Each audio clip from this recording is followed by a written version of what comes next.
Let's dive into the discussions shaping the nation.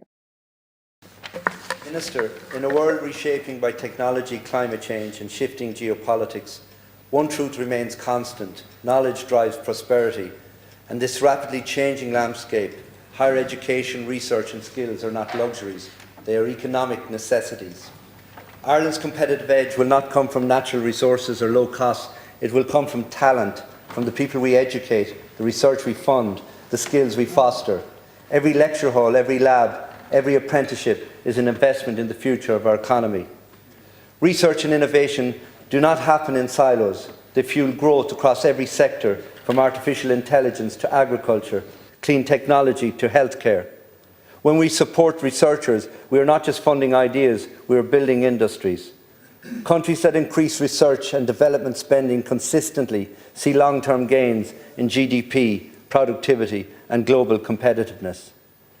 Skills are just as vital. As industries evolve, so must our workforce. That means investing in further education, digital upskilling and lifelong learning. A flexible, skilled population is what allows a small nation to compete on a global stage. Higher education is the foundation.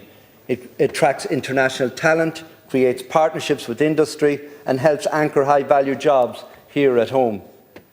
In this uncertain global climate, Ireland must be bold. The most resilient economies will be those that invest in people, knowledge and innovation. That is how we future-proof our prosperity, not by looking inward, but by committing fully to education, research and skills. We should not treat these as optional extras.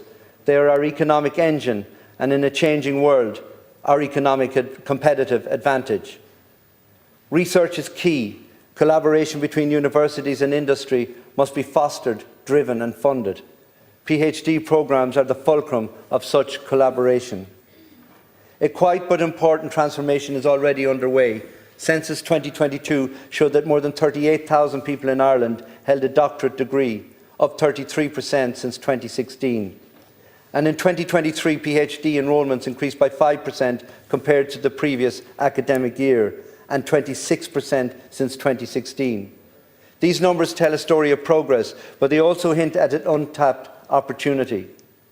We need to build a culture in Ireland that sees the pursuit of research development and a PhD as a vital path for individuals and our national economy. Today's PhD graduates are fueling Ireland's burgeoning innovation ecosystem. They are solving real-world problems in industry, public policy, climate and health. They are building our country's future, and they are exactly the kind of minds we need to compete globally. In a world rocked by geopolitical uncertainty and economic upheaval, with US tariffs looming and their retreat from international scientific leadership, Ireland stands at a crossroads. As America turns inward, we have the opportunity to turn outward and upward to become a global hub for ideas, innovation and research. That is why I welcome Minister Lawless's announcement today of the new Global Talent Initiative. Academic researchers are increasingly bringing their skills to the heart of industry, working in R&D departments of leading companies, driving innovation, product development and long-term strategic thinking. In fact, more than half of all full-time researchers in the EU now work in industry. Companies understand the value of this work.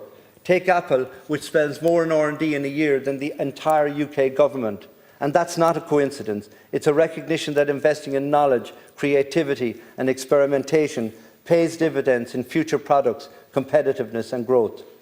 And the data backs it up. OECD research shows that a 1% increase in R&D investment is linked to a 0.13% rise in economic growth. That's a powerful return on investment.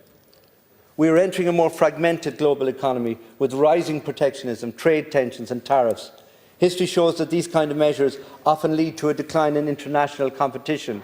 And when competition drops, so too does the incentive to innovate. And that's the danger for Ireland.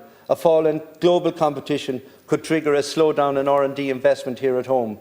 We can't let this happen. At a time when other economies may be turning inward, Ireland must go in the opposite direction by doubling down on investment in knowledge, research and people. Thank you. Thank you, Dr. Like, share, and subscribe, and let us know your thoughts in the comments. We'd love to hear from you.